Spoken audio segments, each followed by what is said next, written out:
Hello and welcome to the Grand Line Review, your source for everything One Piece. Today we have a manga review of chapter 907, The Empty Throne.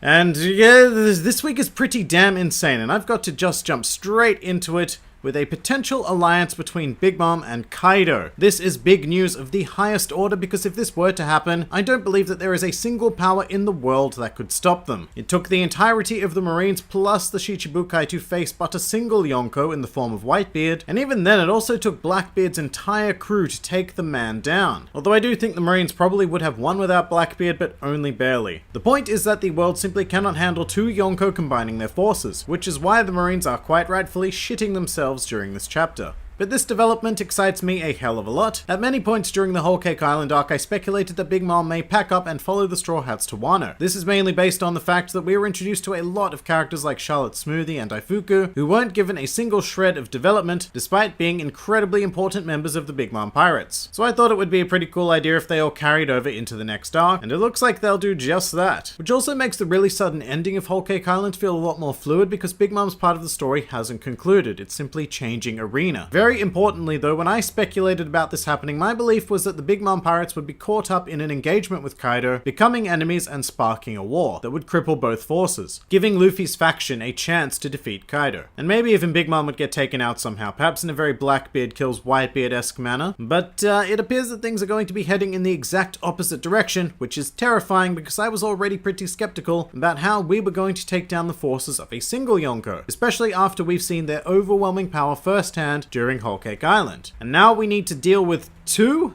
Oh my god. However, this is incredibly convenient in terms of the meta-narrative, because we now no longer need to revisit Whole Cake Island for Luffy to keep his promise of defeating Big Mom, because I think that by the end of Wano, both Big Mom and Kaido will be out of the picture, paving the way for the worst generation to take their place at the top tier of this world and seriously commence the race for Pirate King. But the thing I find most intriguing about this whole portion of the chapter is that we now have official confirmation that Big Mom and Kaido have quote-unquote history. It would seem that there used to be some form of alliance between the two of them, and I'm going to get straight to the point, they totally boned down. Yeah, enjoy that image. Now, a long time ago, at the end of last year in fact, I posted a video that was more or less meant to be a joke titled The Son of Kaido. In this video, I compared the appearance of Charlotte Oven to that of Kaido, and noted that they are actually strikingly similar. So I proposed the hypothesis that Oven was the son of Kaido. Now, this was all speculation based on a single panel of manga, really, and it also didn't take into account the fact that Oven, Daifuku, and Katakuri were triplets, the latter two sharing very little to no aesthetic resemblance to Kaido whatsoever. But with this chapter, I'm going to resurrect the idea that Kaido and Big Mom had children, and they just so happen to be three of her most monstrous creations. I think it makes a degree of sense because of Big Mom's desire to have every type of creature united within her family, and Kaido certainly is a unique kind of creature, whatever the hell he may be. But other than that, my mind is racing with exactly how many other parties are going to need to show up for what promises to be a bigger event than Marineford. I mean, we'll definitely need the Grand Fleet. I can't see Luffy not calling them in for this. We've also got the entirety of the Ninja Pirate Mink Samurai Alliance, which is pretty much the entire Mink tribe, the Heart Pirates, and the Wano dudes. And just a note on Wano, there's an intriguing thing brought up this chapter about how the forces of Wano are completely unknown. I imagine that they'll have some pretty powerful samurai that will fight on the side of Luffy to overthrow Kaido though. Then there's also Mako, who from a narrative standpoint is practically guaranteed to show up, and who knows, he may even be able to reunite the remnants of the Whitebeard Pirates and rally them to Luffy's cause. That would be interesting because that goes a long way towards cancelling out the power of one Yonko. Although it should be noted that with the involvement of Mako probably also comes Edward Weevil, and he is highly unlikely to be on anybody's side except his own, so he might just cause general chaos for all. But that's still just not enough, is it? But luckily we've also got some members of the worst generation who are almost guaranteed to be taking part in the Wano arc. Law we've already mentioned as part of the Heart Pirates, but Eustace Kid is currently being held prisoner by Kaido, then there's Killer who will presumably want to rectify that, and Hawkins also has a stake in Kid's well-being. Then there's Scratchman Apu and X-Drake who look as if they've joined Kaido, but just like Capone, they could easily turn tail. And who haven't we covered? Urouge. Urouge was kind of present when Kaido defeated Kid, so he may very well get involved somehow, especially if Big Mom is present because he may want to take another crack at her forces. And Bonnie. Well, currently I have no reason for Bonnie to get involved, which is a shame because it looks like this arc is gearing up for just about every member of the worst generation to stand up and make a grand statement to the world. Even Blackbeard could show up. But I'm going to end the speculation right here because there are going to be a billion horrible text-to-music YouTube videos that you can watch containing all of those ideas. So let's pull our our heads out of the clouds temporarily and get back to the rest of this damn amazing chapter because we have hardly scratched the surface. We are going to continue the Yonko theme though by discussing the very end of the chapter where none other than Shanks meets with the Gorosei. First of all, hell yes, amazing to see Shanks, as always, but really hard to know what to make of this. Confusion is a word that comes to mind. I mean, generally it's been an accepted belief that the pirates are the enemy of the world government, particularly the Yonko, who you know threaten to destroy everything they hold dear at any given second. But then again, Shanks is a unique individual, because I'm more or less going to presume that he has visited Raftel and knows the true history of the world. So maybe the truth of the matter is that the Gorosei themselves aren't that bad, or perhaps they're even a necessary evil. Something along those lines. Of course, the alternative is that there is a threat out there so concerning that these natural enemies are willing to put their differences aside, and that could very much have to do with the certain pirate they wish to discuss. There are two obvious options for who this may be, the first of which is Blackbeard. He is definitely plotting away in the background, collecting devil fruits, and for whatever reason destroying the base of the Revolutionary Army. Now, Shanks has been very consistently worried about Blackbeard in the series, dating back to when he tried to warn Whitebeard about him after the Enies Lobby arc. Shanks is probably one of the only individuals in this world who sees the true threat of Blackbeard, and he saw it long before the audience was even aware of it. So I can see him approaching the Gorosei to address his extreme concerns once more. I mean, let's be real, what other option does he have? Whitebeard was the only other reasonable Yonko to approach given how volatile both Big Mom and Kaido are, so this discussion could be a very last-ditch effort to turn the world's attention to Blackbeard and prevent him from becoming the Pirate King.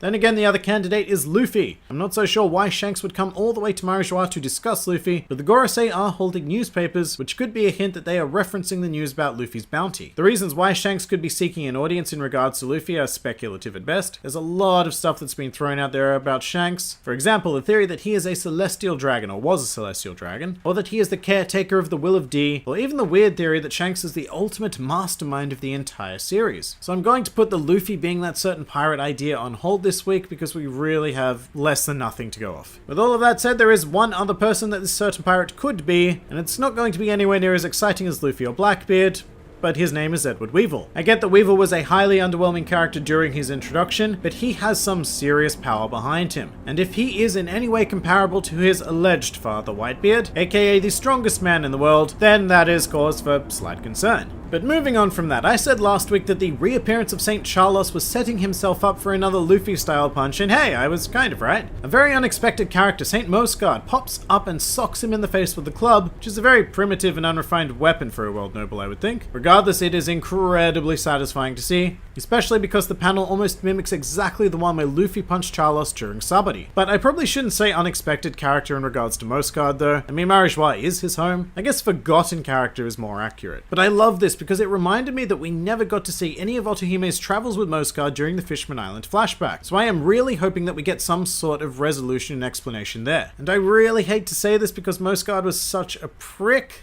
like most of the world nobles, but I kind of like him now. I love that he saved Shirahoshi, the daughter of Otohime, because even if he was only doing this to repay a debt, because remember, Otohime took a bullet for him, it shows us that Moscard has learnt some humility, and dare I say it, some value in life other than his own. It's just cool, but the other incredible thing we have here is the revelation of his full name, which is Don Quixote Moscard. This is confusing at first because it's not exactly clear where he fits in as a Don Quixote. I would say that Moscard in the Fishman Island flashback looks about the age of St. Charlos in the modern timeline. Not that I have any idea how old that is because all of the world nobles are hideously deformed in general, but I can't imagine that Charlos is much older than his mid to late 20s. So let's say Moscard was that old when he went to Fishman Island. That was 10 years ago. So he's currently mid 30s, possibly 40 now, which puts him in the same realm as Doflamingo, who is currently 41 years old. Alright, so unless Moscard is the secret child of Homing, he has got to be a cousin of Doflamingo. However, during the scene with Moscard, we were also treated to an appearance from CP0, and Kaku has finally officially been confirmed as a member. I highly enjoy his fluffy top hat. Stussy and Rob Lucci are also there, which is cool, as is the mysterious tall dude with a mask that we saw during Dressrosa. Oh, and Hattori is also looking quite fly, because he's a pigeon. But moving on to something much more important, this week One Piece suddenly became Game of Thrones with the introduction of the Empty Throne. This throne looks pretty damn magnificent. It's so simple yet incredibly detailed. I particularly like the obelisk sort of portion ascending into the heavens, which is also covered with lots of dots that look very similar to the vague parts through the Grand Line that we've seen. So this is complete speculation and bullshit, but I wonder if the throne actually contains a map of the Grand Line and the New World. Probably not, and they're just lovely dots for the hell of it, but hey, throwing it out there.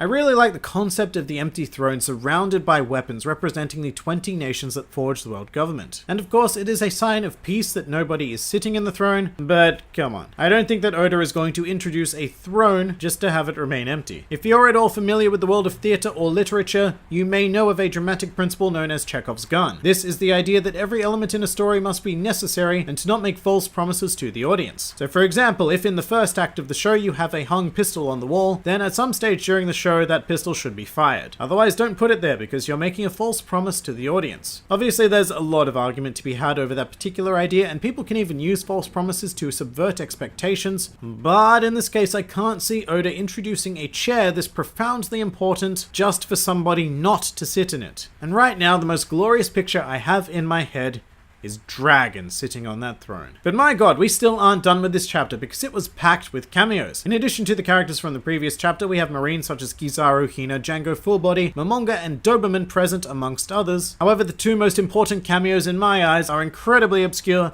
and they are Momo Usagi and Chaton, literally meaning pink rabbit and brown pig. And these characters are both amazing because they sprang from the SBS section of manga volumes. When somebody asked Oda when Marine Admiral Momo Usagi would appear, and Oda then responded by drawing her and also clarifying that she is a vice admiral. These two characters also appeared in Film Gold, which was pretty amazing as well, but now they are actual proper canon characters in the series, so that person who invented Momo Usagi and asked that SBS question must be feeling pretty amazing.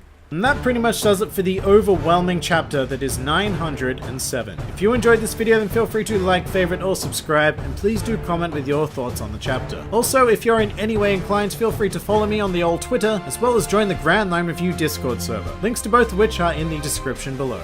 This has been the Grand Line Review, and I'll see you next time.